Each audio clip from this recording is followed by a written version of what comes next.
북한 김정은 집권 이후 북한에선 주택 건설이 활발하게 늘었습니다. 집 구하기 쉽지 않은 우리 사회처럼 북한도 그만큼 수요가 많은 걸까요? 정치부 김태희 기자와 더 얘기 나눠보겠습니다. 김 기자, 아무리 나라 살림이 어려워도 북한의 중심 평양에는 아파트를 포함해서 참 높은 건물들이 계속해서 올라가고 있는 게 보입니다. 네, 맞습니다. 이 평양 거리를 언뜻 보면 우리나라에 잘 갖춰진 계획 도시 같은 그런 느낌이 그렇죠. 듭니다. 네, 지금 보시는 화면이 평양의 모습인데요. 송신 송화지구와 화성지구의 고층 살림집이 눈에 띕니다. 네네. 이 살림집이라고 하면 주택을 말하는 건데 고층 살림집을 우리의 아파트로 보시면 됩니다. 지난 4월 화성지구 1만 세대 살림집 준공식에는 김정은 위원장이 직접 참석하기도 했습니다. 인민들의 살림집 건설을 제1차적인 중요 정책 과제로 내세운 당 중앙의 순간 뜻을 높이 받들고 그러면 김정은 정권 들어서서 실제로 이런 살림집, 주택 건설이 얼마나 늘었습니까? 네, 일단 눈에 띄게 증가했는데요. 특히 북한에서는 2018년도 한국의 집값이 폭등했을 무렵부터 이 주택 건설이 크게 증가했습니다. 이 건설 규모 통계를 보시면요. 김정일 시기 때 경제난으로 저조했던 건설이 김정은 시기 들어서 확연히 늘어납니다. 또 2012년부터는 과학자나 연구자를 대상으로 하는 살림집을 지었고 21년부터 평양 5만 세대 살림집 건설이 크게 늘었습니다. 평양이 5만 세대. 그럼 평양이 이만큼 수요가 있다는 얘기입니까?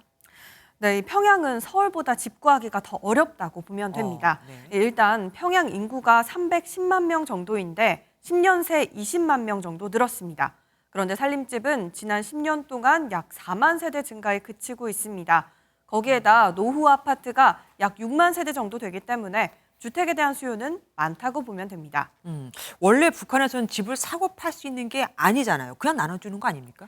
네, 일단 기본적으로는 무상으로 나눠주는 네네. 겁니다. 하지만 무상으로 받아서 음성적으로 팔기도 하는데요. 네. 평양 중심가는 방 2개짜리 집이 5만 달러에서 10만 달러, 우리 돈으로 치면 6천만 원에서 1억 원까지 한다고 합니다. 하긴 그 집을 받은 노인들이 일부러 돈을 받고 젊은이들한테 집을 판다는 얘기도 들었습니다.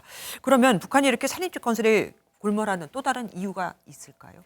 일단 건설 경기가 늘어나면 경제적 효과를 예측하잖아요. 하지만 북한의 건설업은 무보수 동원에 의존하고 그렇네요. 있습니다. 네. 따라서 소비 진작을 시킬 수 있는 고용 창출 효과가 있다고 보긴 어렵습니다. 네. 다만 건설 자체가 보이는 거라 그에 따른 심리적 효과가 큽니다. 네. 실제 북한은 건설은 당의 인민대중 제일주의 정치와 제도의 고마움을 느끼게 하는 정치적 사업이다 이렇게 표현했는데요.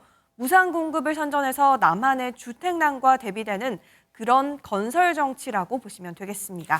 예, 그러니까 국민들이 잘 살게, 편하게 살게 하기 위해서가 아니라 보여주기 위해서라는 게 참 슬프네요. 지금까지 김태희 기자와 함께했습니다. 고맙습니다.